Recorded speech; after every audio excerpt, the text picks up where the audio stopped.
Theta. এবার দেখো আমরা কি জানি ট্যান থিটা সমান 1/cot, ট্যানের অনন্য cot, এর কোনাকুনি গুণ করো, দেখো ট্যান থিটা ইন্টু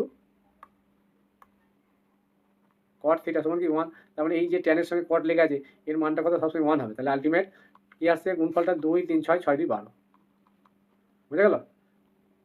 তাহলে এবার দেখো আরও শর্টকাট যদি করি, তাহলে যেহেতু এই ট্যান আর কট পরস্পর অনন্য হয়, তাহলে ওই ট্যান কটটা নেওয়ার দরকার নেই, শুধু এখানে যে সংখ্যা দুটো আছে এদের গুণ করবে, দিয়ে আবার 2 দিয়ে গুণ, মানে 2ab টাইপের হয়ে যাবে।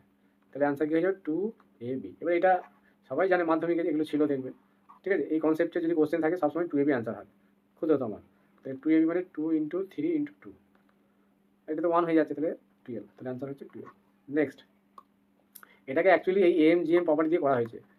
এম আমরা কি জানি, গেটার ইকুয়াল টু জিএম। তাহলে ওইটা দিয়ে করলে, এটা যেহেতু মাধ্যমিক লেভেলে ক্ষেত্রে, তাহলে এ আর বি দুটো যদি সংখ্যা নিই, তাহলে a square plus B square by 2 greater equal to GM এর ফর্মুলা কি, 2 ×